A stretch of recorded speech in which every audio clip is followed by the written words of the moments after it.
Assalamualaikum warahmatullahi wabarakatuh. Alhamdulillah, wassalatu wassalamu ala ashrafi khalqillah Sayyidina wa maulana Muhammad ibn Abdullah wa ala alihi wa ashabihi wa man tabi'ahu wa nasarahu wa wala wa la hawla wa la quwata illa billah, amma ba'd.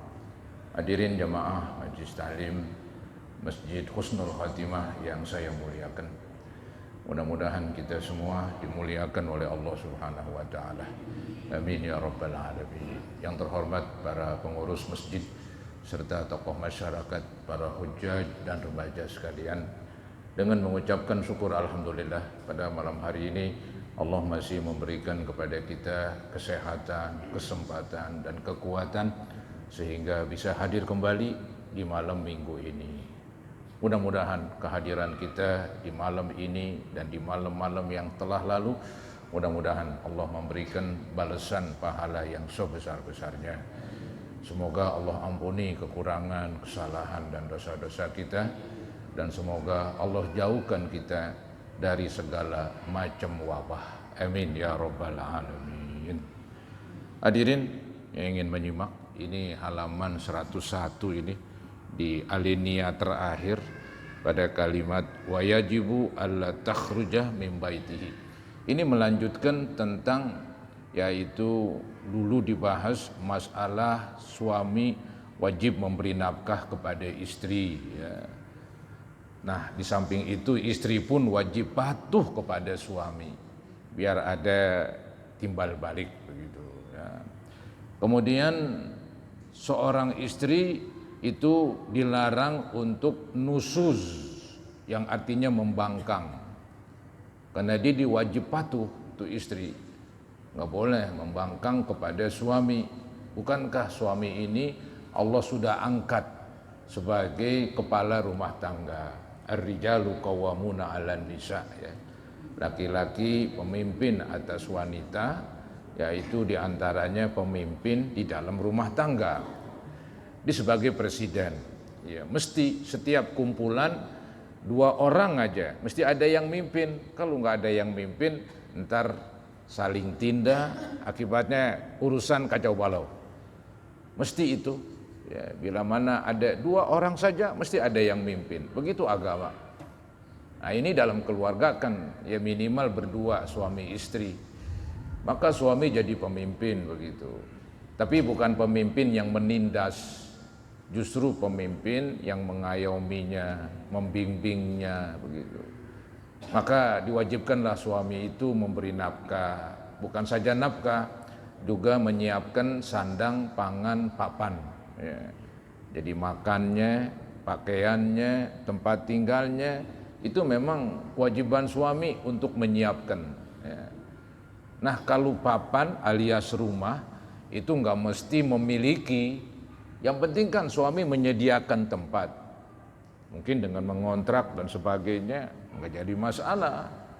Tapi ntar yang bayar kontrakannya suami, masih istri ya. Jadi yang penting suami memberikan tempat yang layak. Masih dalam keluarga itu nggak ada tempat tinggal ya. Ini kewajiban. Maka ketika suami sudah menjalankan kewajiban, maka istri juga berkewajiban dilaksanakan kewajibannya, yaitu diantaranya ini patuh kepada suami. Maka dilarang membangkang alias nusuz. Ketika dia membangkang, itu kewajiban suami memberi nafkah jadi tidak wajib lagi.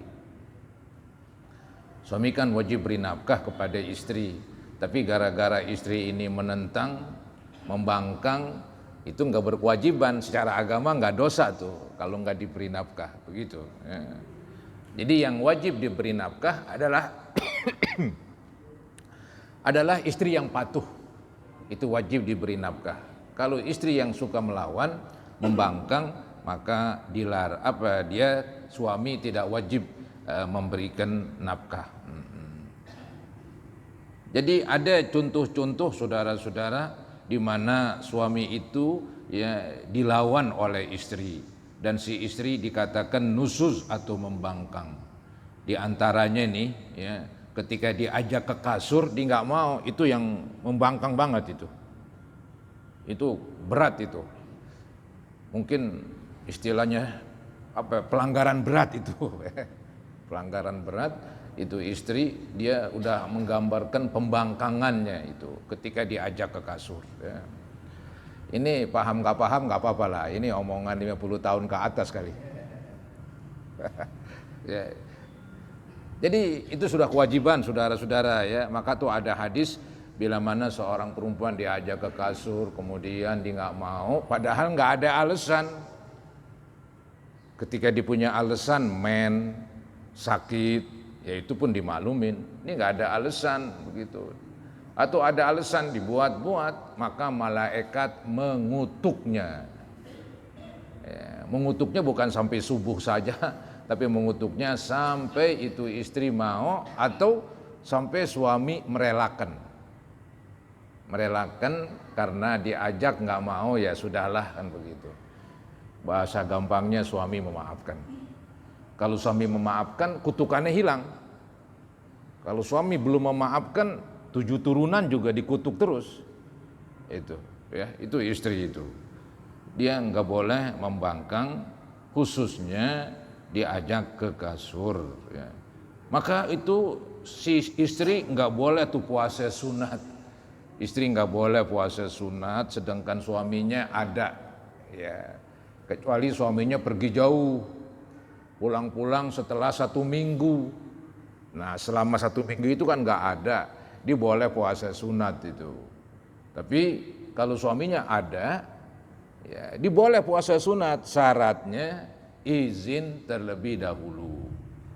Begitu, untuk membuktikan hak suami itu penting. Ya, kan boleh jadi suami ingin ya di waktu siang, maaf. Kalau dia lagi puasa bagaimana dong urusannya? Kan serba salah tuh suami. Ya. Baik, nggak perpanjang lebar.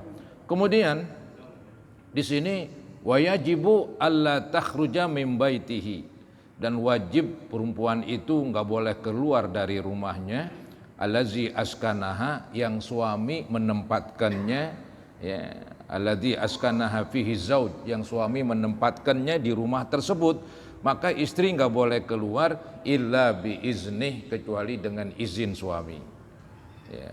Fa innal khuruj min ghairi iznin yu'addu nusuzan, sesungguhnya keluar dari rumah tanpa izin suami itu dianggap membangkang, bisa berakibat suami tidak wajib memberi nafkah. Secara agama dan akhirat nggak dituntut tuh suami. Kalau memang suami ini berkewajiban memberi nafkah tapi tidak mau memberi nafkah, itu nanti di akhirat tuh dituntut, itu jadi utang. Misalnya suami nggak pulang-pulang ini, ya, udah berapa musim nggak pulang-pulang, istrinya nggak diceraikan, diberi nafkah juga tidak, ini bagaimana dong? Jadi mau dikatakan janda, belum diceraikan, mau dikatakan bersuami, suaminya udah berapa musim itu, musim durian, musim rambutan. Ini kacau ini suami ini. Itu secara hukum agama tuh bisa dihitung, dia berapa bulan tuh dia pergi nggak memberi nafkah. Kalau sehari 50.000 ya hitungin aja udah, wajib bayar. Kecuali kata istrinya saya maafkan, ya kelar dah, habis ceritanya itu. Tapi kalau istrinya nggak memaafkan, itu di dunia nggak bayar, di akhirat lo mesti bayar.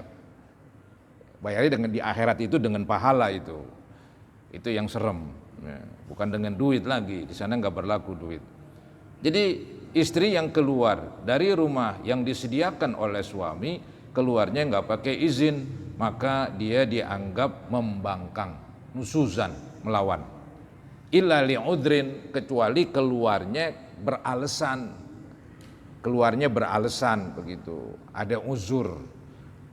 Apa contohnya? Kahaufin minin hidamil maskan, seperti khawatir rumahnya bakalan roboh. Ya.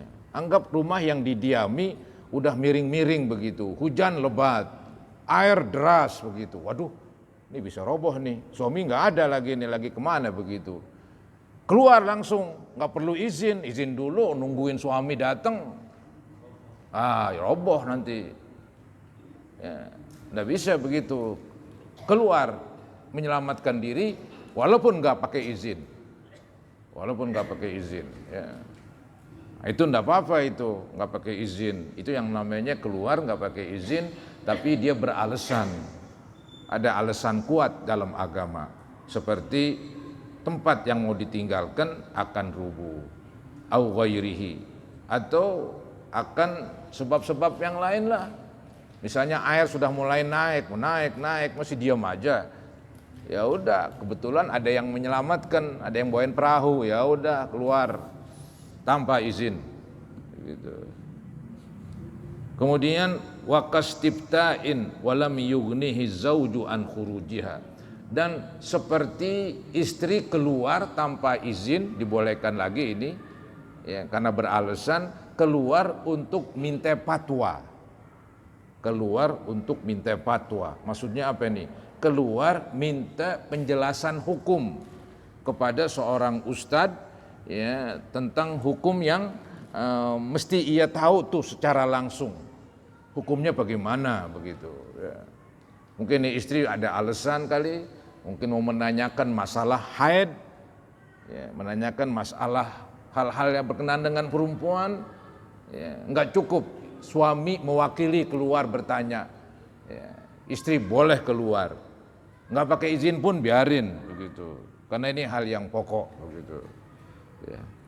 Wala ziyarah li ahliha wa iyadatiha fi ghaibatihi anil balad, dan juga tidak dikatakan nusyuz kalau istri bepergian ya, ziarah, bepergian li ahliha ke tempat keluarganya, sedangkan suami nggak ada di rumah. Anggaplah pergi keluar kota begitu ya. Suami pergi keluar kota, dia ingin berkunjung ke rumah orang tuanya atau saudaranya ya. Dia boleh berkunjung itu tanpa izin lagi dengan suami ya. Itu maksudnya itu. Atau menjenguk sakit keluarganya, wa iyadatiha ya, menjenguk sakit ketika suami tidak ada di rumah ya. Anggaplah di luar kota, itu enggak apa-apa ya. Maka dikatakan fala yu'addu dzalika nusuzan, maka ini enggak dianggap membangkang ya. Bi khilafi ma idza kana zauju fil balad, berbeda bila mana suami berada di kota, maksudnya suami tidak keluar kota, berada ya di sekitar situlah tempat tinggalnya. Kebetulan suami lagi pergi ke pasar atau lagi berdagang, yang penting nggak keluar kota lah begitu. Nah, istri ingin nengokin orang sakit, ingin berkunjung ke rumah keluarganya, mesti izin. Ya, kalau nggak izin, divonis membangkang. Ini aturan-aturan ya, bagaimana seorang istri di dalam agama disuruh ya patuh kepada suami, kemudian dia tidak keluar semau dia ya, dia harus izin dengan suaminya. Memang tadi ada hal-hal yang boleh dia tidak minta izin, itu ketika darurat ya, apa boleh buat gitu. Balik, wah ini judul baru ini, jadi selesailah ya, pembahasan tadi tentang suami istri. Ini judul baru, ini nampaknya membahas tentang tauhid ini, tentang tauhid, tapi dia juga menerangkan tentang sifat-sifat yang terpuji dan sifat-sifat yang tercela ya. Manusia Allah ciptakan ya punya sifat macam-macam lah. Ada sifat yang bagus dan terpuji, ada sifat yang buruk ya. Yang terpuji ya dipertahankan, yang buruk ya usahakan dibuang, diganti dengan yang terpuji ya, begitu. Itu nanti judulnya ini yang akan dibahas, faslun as-sifatul mahmudah wal madmumah. minal wajibatil qalbiyah, termasuk kewajiban yang di hati. Jadi kan sifat ini ya, sifat ini kan adanya di dalam hati kita begitu. Nanti memantulkan dalam perbuatan. Kan saudara, poros manusia itu di hati. Ya, ada hadis Nabi yang berbunyi at-taqwa hahuna. Takwa itu ada di sini. Takwa ada di hatinya. Ya. Orang baik buruknya itu dari hatinya begitu. Ada yang mengumpamakan manusia itu ya, hatinya itu bagaikan akar pada suatu pohon. Kalau akarnya bagus, batangnya bagus, daunnya bagus, buahnya bagus. Akarnya rusak, ya semuanya lah rusak. Begitu digambarkan tentang hati. Nah ini yang mau dibahas tentang kewajiban hati. Ya, kewajiban hati manusia. Sebetulnya tuh antara hati dan akal itu memang ada hubungan erat begitu. Ya, jadi antara hati dan akal ini hubungan erat sekali. Ya, kadang-kadang di dalam Al-Quran juga ketika istilahnya Allah ingin menerangkan akal disebutlah hatinya begitu. Ya, akal pikiran, ya, jiwa manusia.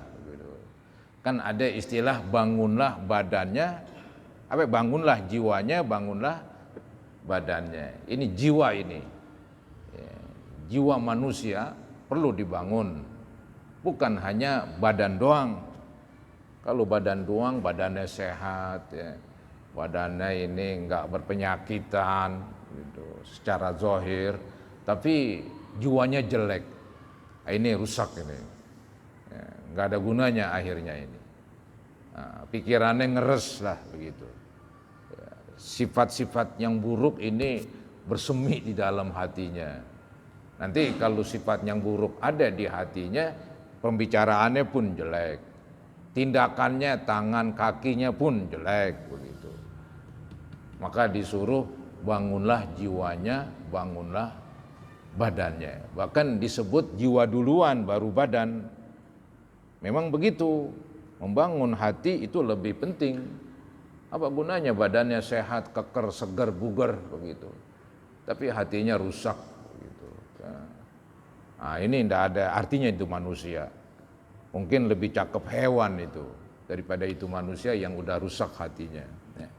Nah ini saudara, mulai saat ini nih dan seterusnya akan dibahas sifat-sifat ya, yang terpuji yang ada di dalam hati manusia dan sifat-sifat yang buruk yang tercela di dalam hati manusia. Nah, mula-mula yang dikemukakan di sini yang paling penting yaitu al-iman billah. Ya, dikatakan minal wajibatil qalbiyah al-iman billah. Termasuk kewajiban di hati kita, di pikiran kita, yaitu kewajiban beriman kepada Allah. Karena kan iman itu adanya di hati. Iman itu adanya di hati. Maka zaman dulu ada orang beriman, ngaku saya beriman, tapi hatinya nggak beriman, ya munafiklah dia. Ya, sama dengan kafir kan begitu. Jadi yang pokok tuh hatinya itu beriman, percaya kepada Allah. Itu urusan hati itu. Ya, cuman kan diucapkan asyhadu alla ilaha illallah, diucapkan di hadapan orang. Tujuannya biar orang lain mengetahui bahwa kita ini udah orang beriman. Anggaplah ada manusia beriman kepada Allah diam-diam. Anggap keluarganya keluarga kafir. Dia sendirian mempelajari agama, akhirnya doyong ke agama Islam. Kalau belak-belakan dia beragama Islam, terusir dia di situ. Mau lari kemana kan begitu? Dia diam-diam masuk Islam. Itu sah secara agama. Cuman secara manusia kita nggak tahu apakah dia Islam atau tidak. Malah kita melihat keluarganya kafir, ya dia pun kafir. Tapi secara dia berhadapan dengan Allah, dia orang Islam. Ya, orang Islam dia. Yang penting hatinya sudah menyatakan dia Islam. Udah beriman kepada Allah dan Rasulnya. Nah ini sifat yang paling penting, yang paling tinggi. Ya apa gunanya orang punya sifat jujur, orang punya sifat rajin, orang punya sifat ramah, orang punya sifat tanpa pamrih, selalu membantu. Tapi kalau nggak beriman, apa gunanya? Nggak ada gunanya. Maka tuh maaf ya, orang-orang di luar Islam berbuat baik apapun tidak dinilai karena nggak ada imannya. Adapun orang yang beriman berbuat apapun sekecil apapun ada nilainya karena ada iman itu. Ya, itu yang paling pokok sekali. Maka di sini dalam kitab ya sebelum menjelaskan tentang sifat-sifat yang terpuji, sifat sabar dan sebagainya, maka di sini didahulukan yaitu sifat yaitu beriman kepada Allah. Ini yang dikatakan al-iman billah, ai bi wahdaniyatihi, beriman kepada Tuhan yang esa. Ya, dia tunggal. Wa bi sifatihi, beriman kepada sifat-sifat Allah.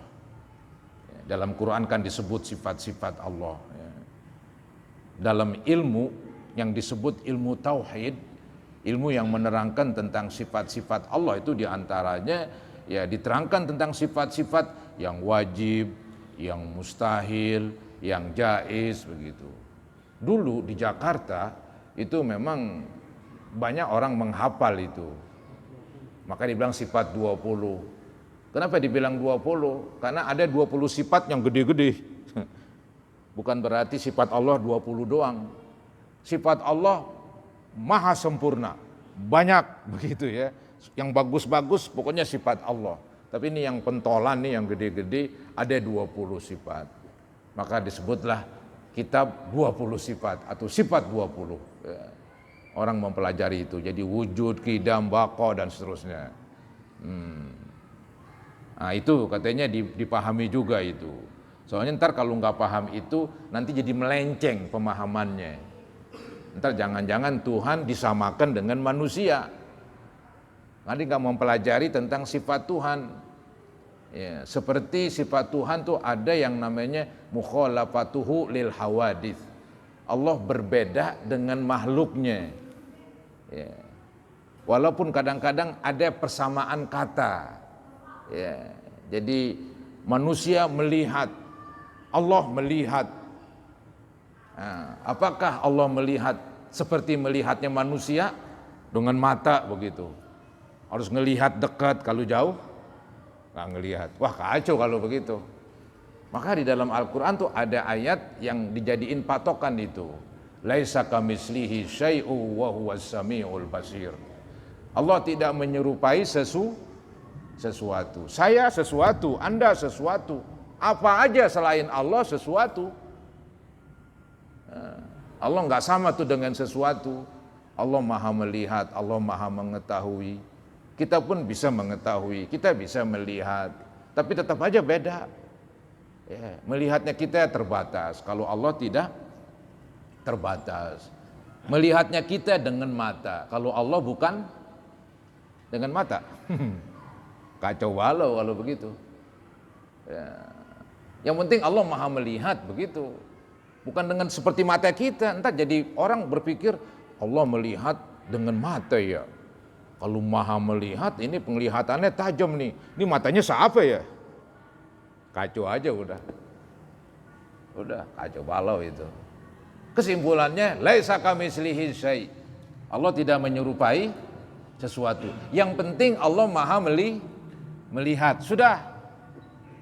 Ya. Begitu memang. Karena kalau Anda pikirin terus, sedangkan kita ini otak kita terbatas.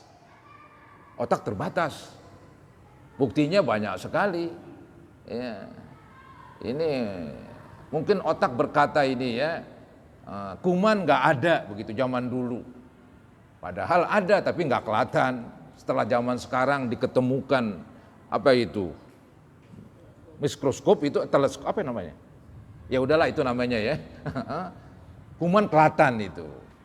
Ya, mungkin zaman dulu mereka nggak percaya adanya kuman karena belum mereka lihat. Ya begitulah akal manusia terbatas. Ya, akal manusia terbatas. Kadang-kadang kita melihat ada misalnya apa nih pulpen. diceburin ke air di gelas. Kita lihat kok pulpen bengkok.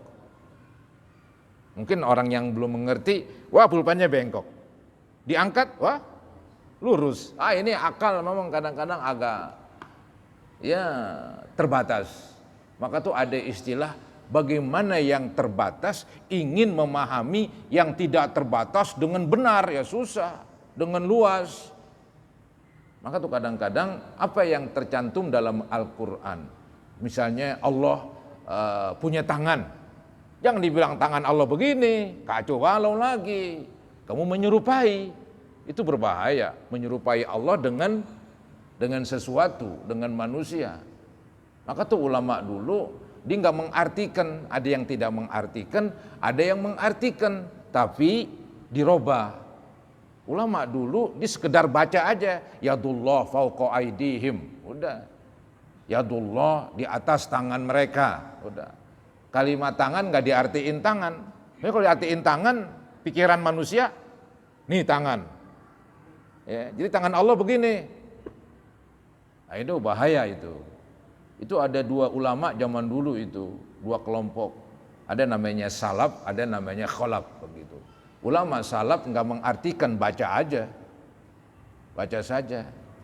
Kalau ulama khalaf mengartikan, mereka mengatakan yadullah. Nggak mungkin Allah ini yadun kan tangan, emang nggak mungkin disebut tangan di sini, karena Allah tidak menyerupai sesuatu. Jadi ada yang mengartikan yadun itu kekuatan, karena tangan itu kan simbol kekuatan. Jadi yadullah fauqa aidihim, kekuatan Allah di atas tangan mereka. Nah, itu diartiin. Ada yang nggak mengartikan, baca saja, habis ceritanya. Karena khawatir terjerumus mengartikan salah. Mengartikan salah jadi dosa, dikhawatirkan malah kafir ntar. Karena menyerupai Allah dengan sesuatu. Ya, ini memang agak repot sedikit ini. Jadi ada sifat yang di hati yang paling penting, yaitu percaya kepada Allah. Itu adanya di hati. Biwahdaniyatihi, dengan keesaan Allah. Wa bisifatihi thubutiyah, dengan sifat-sifat Allah yang thubutiyah. Dalam ilmu tauhid ada sifat nafsiyah, itu kalau nggak salah wujud. Ya, nanti ada sifat subutiyah, ya, ada sifat ma'ani, ada sifat maknawiyah, ada sifat salbiyah. Ini bahasan-bahasan dalam ilmu tauhid. Ya, memang agak berat itu, karena dia pakai logika itu, pakai akal itu. Nah ini coba kita terangkan ya sebisanya lah. Jadi dikatakan wa bi sifatihi tsubutiyah, dan wajib percaya ya di dalam hati kita bahwa Allah itu mempunyai sifat-sifat tsubut.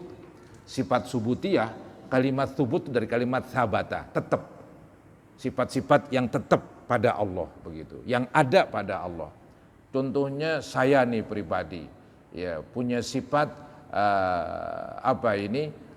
bisa berbicara, ya, punya sifat bisa berbicara, ya, atau bisa membaca, atau bisa menulis begitu. Nah, itu namanya sifat manawi, sifat subutiyah. Sifat itu tetap pada diri saya, ya, dia menetap pada diri saya itu. Ya. Jadi dikatakan subutiyah. Kalau ini sifat ya keluar dari zatnya ya nggak bisa. Artinya nggak dikatakan saya pandai menulis, karena saya nggak ada kemampuan menulis. Ya, jadi menulis itu ada pada diri saya. Agak repot memang menerangkannya ya. Jadi sifat subutiyah, sifat yang tetap pada Allah itu. Nah ini sifat subutiyah ini ya diantaranya ya itu dia sifat subutiyah katanya hampir sama dalam ilmu tauhid disebut sifat ma'ani, seperti kudrah, iradat, ilmun, hayat, sam'un, basor, kalam. Ya, tadi kalam. Allah berkata-kata. Ya, Allah berkata-kata. Artinya Allah berfirman begitu. Ya. Saya ini bisa berkata-kata. Jadi berkata-kata itu sifat saya, sifat yang menempel pada diri saya. Ya, itu namanya sifat ma'ani atau sifat subutiyah. Ada istilah tersendiri. Ya. Jadi sifat subutiyah adalah sifat ma'ani. Sifat ma'ani itu diantaranya kudroh, kekuasaan, kemampuan. Allah punya sifat kemampuan. Nah, ketika kemampuan itu ada pada Allah, maka disebutlah Allah maha mampu. Jadi antara kudroh dengan qadir, kan ada kan qadir. Qadir itu Allah maha mampu. Ya, sifat kudroh ada pada Allah, maka Allah itu namanya qadir. Ya. Sifat kalam, berkata-kata, ada pada Allah, maka Allah itu mutakallim, berkata-kata. Ya. Sifat mendengar ada pada Allah, maka Allah disebut sami, maha mendengar. Itu antara ma'ani dengan ma'nawiyah. Ya, selalu bergandengan begitu. Kita lanjutkan saudara-saudara, wassalbiyah, ini sifat salbiyah ini sifat yang istilahnya ini kalimat salab artinya negatif, menegatifkan yang tidak layak. Ya. Seperti nih sifat salbiyah ini seperti apa itu, kalau wujudkan sifat nafsiyah, setelah wujud apa? Wujud kidam bako. Kalimat kidam diartiin tidak ada awalnya, pakai kalimat tidak, pakai kalimat negatif begitu. Jadi Allah tidak ada awalnya, kidam. Bako kan kekal, itu akan jelas, kekal akan jelas, kita bilang tidak ada penghabisannya, tidak ada akhirnya. Jadi ada wujud kidam, bako, mukhalafah lil khawadis.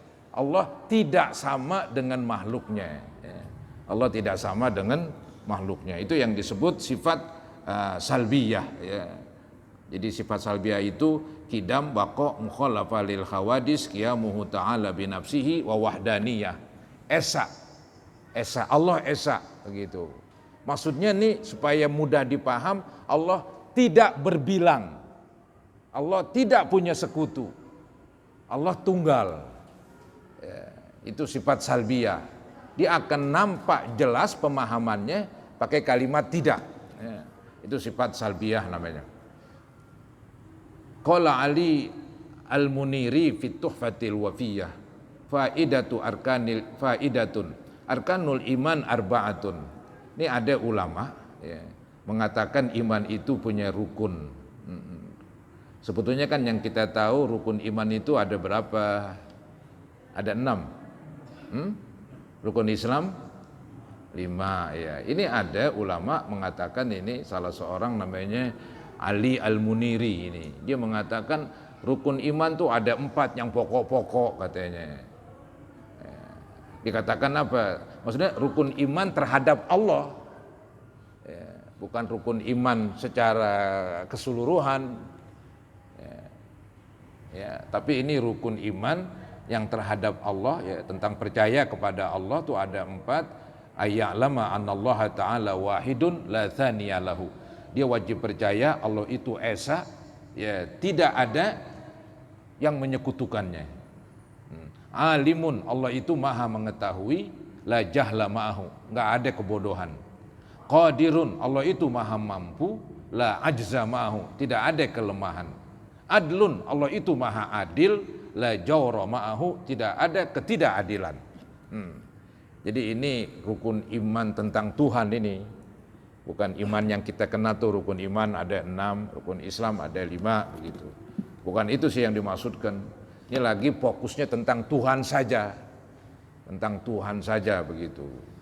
Jadi seseorang ingin mempercayai Tuhan, hendaklah dia meyakini Tuhan itu esa. Enggak ada 2, 3, 4, enggak ada. Ya. Kemudian yang kedua, Tuhan itu maha mengetahui, berarti tidak bodoh. Yang ketiga, Tuhan itu maha mampu, berarti tidak lemah.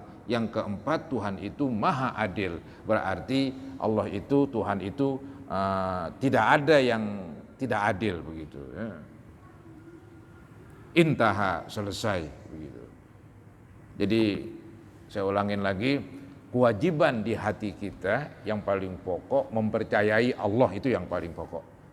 Cuman tadi dibahas tentang Tuhan itu ada sifat-sifatnya. Ya. Ya. Kemudian sifat hati yang penting lagi, di samping percaya kepada Allah, juga percaya kepada apa yang Allah sampaikan. Ini yang disebut wabima jaa anillah. Wajib percaya dengan apa yang datang dari Allah. Ya, yang datang dari Allah itu kan melalui firman-Nya di dalam Al-Quran begitu. Allah berfirman nanti ada hari kiamat, ya wajib kita percaya walaupun kita belum melihat. Ya, nanti kita akan berhadapan dengan misalnya ya di akhirat ada manusia dikumpulkan di padang mahsyar, ya wajib kita percaya itu hal-hal tentang akhirat. Allah mengabarkan ada sorga, ada neraka, wajib kita percaya. Itu yang namanya percaya apa yang datang dari Allah. Ya. Jadi kewajiban hati pertama meyakini Tuhan itu ada, ya, dan Tuhan itu Maha Esa. Ya. Dan tadi diterangkan Tuhan itu tidak ada sekutu, Tuhan itu Maha mengetahui, Tuhan itu Maha kuasa, Tuhan itu Maha adil. Tentang Tuhan. Kemudian yang kedua, juga di hati kita wajib kita yakini bahwa kita juga wajib percaya dengan apa yang datang dari Allah. Nah, yang datang dari Allah dibagi dua, minal amri wan nahi. Ada perintah, ada larangan. Ya, yang datang dari Allah ini melalui Al-Quran, ada perintah Allah seperti perintah sholat, ya, ada larangan Allah seperti larangan berzina dan seterusnya begitu. Itu kita wajib percaya itu. Itu resikonya kalau kita nggak percaya kafir. Itu resikonya. Ya. Jadi kalau kita bilang, wah perintah sholat nggak ada, cukup eling, langsung kafir. Itu contohnya aja itu. Nah, kita wajib percaya apa yang datang dari Allah. Di antara yang datang dari Allah yaitu perintah sholat 5 waktu. Kalau ada orang Islam mengatakan sholat 5 waktu nggak wajib, nggak ada tuh. Yang penting hati kita ingat aja udah cukup, ya langsung kafir. Ya, karena menentang apa yang sudah Allah tetapkan ini. Dan ini udah diketahui oleh semua manusia itu yang beragama Islam bahwa sholat 5 waktu hukumnya wajib. Tahu-tahu ada orang aneh ini mengatakan sholat nggak wajib, yang wajib eling aja, ya langsung murtad itu. Kalau kita tahu dan dia belum bertobat, dia mati, nggak boleh disolatin itu, nggak boleh dikuburkan di kuburan orang Islam. Bukan orang Islam dia, karena dia menolak kewajiban yang datang dari Allah seperti sholat. Ya. Kalau tidak sholat, belum tentu mengingkari. Beda ini antara mengingkari sholat dengan tidak sholat, beda. Ya. Orang mengingkari sholat, nggak percaya sama sholat. Ada orang tidak sholat, percaya sholat wajib, tapi kenapa enggak sholat? Nih. Kenapa enggak sholat? Pakaiannya kotor nih. Macam-macam alasannya. Tapi kalau ditanya sholat wajib gak? Wajib dong. Kok enggak sholat? Macam-macam alasannya. Nah, orang ini belum kafir karena masih mempercayai walaupun dia enggak sholat. Yang satu tadi udah enggak sholat, enggak percaya, itu udah parah, itu digolongkan kafir aja udah, digolongkan kafir. Maka penting mempercayai apa yang datang dari Allah yang sudah dimaklumi, yang semua orang kenal. Ya tadi contohnya sholat lah, semua orang tuh kenal, anak kecil juga tahu, anak SD, sholat 5 waktu hukumnya wajib gitu dah. Mereka sering dengar loh. Jadi itu namanya sesuatu yang sudah diketahui secara umum. Tahu-tahu ada orang mengatakan sholat nggak wajib, kecuali dia orang hutan kali, tinggal di hutan, nggak mendengar apa-apa, tapi di beragama Islam dibilang sholat nggak wajib, itu dimaklumin, diajarin deh. Di hutan kan nggak ada siapa-siapa, paling ada Tarzan ame Waaung, Waaung lah, Waaji nggak ada Waaji, Waaji nggak ada, yang ada Waaung. Nah, itu dimaklumin tuh. Ya. Tapi kalau kita tinggal di Jakarta, banyak pengajian, banyak guru, wah, di sekolah, pesantren banyak. Tahu-tahu kita mengatakan sholat 5 waktu ndak wajib, ini orang on main ini. Ya, jadi dikatakan dia murtad itu kalau memang orang Islam sebelumnya. Ya. Jadi wajib percaya dengan apa yang datang dari Allah minal amri wan nahyi, dari perintah dan larangan. Ada pertanyaan kali?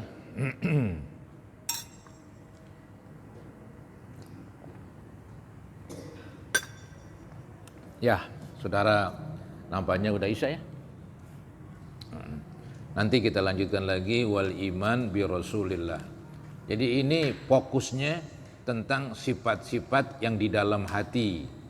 Dimulai dengan yang paling tinggi, yaitu beriman kepada Allah dan beriman dan percaya kepada apa yang Allah datangkan. Entah itu perintahkah, entah itu larangan. Ya. Nanti kita akan lanjutkan beriman bi Rasulillah, percaya kepada Nabi. Jadi ini masalah hati semua. Ya.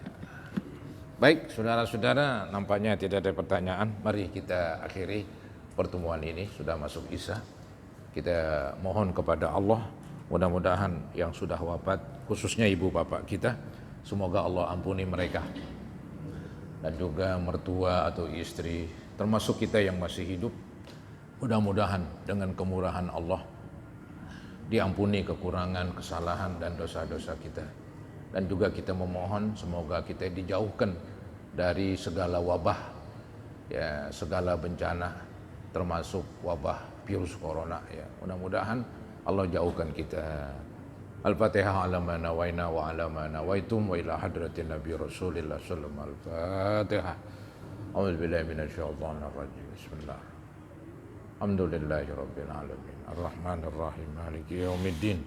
Iyyaka na'budu wa iyyaka nasta'in. Ihdinas siratal mustaqim. Siratal ladzina an'amta 'alaihim ghairil maghdubi 'alaihim waladdallin. Astaghfirullahalazim. Astaghfirullahalazim. Shalli 'ala sayyidina Muhammad wa 'ala ali sayyidina Muhammad wa sallim tasliman katsiran walhamdulillahi rabbil alamin. Allahumma inna na'udzubika min ilmin la yanfa' wa min qalbin la yakhsha wa min nafsin la tashba' wa min du'ain la yusma'. Rabbana ighfir lana wa liwalidina warhamhum kama rabbawna shighara. Li jami'il muslimina wal muslimat wal mu'minina wal mu'minat al ahya'i minhum wal amwat. Ya Muhaimin ya Salam, ya Muhaimin ya Salam. Salimna wal muslimin, salimna wal muslimin, salimna minat ta'un, salimna minal waba, salimna min afati dunya wa azabil akhirah. Rabbana taqabbal minna innaka antas samiul alim wa tub alaina innaka antat tawwabur rahim. Rabbana atina fid dunya hasanah wa fil akhirati hasanah wa qina azaban nar.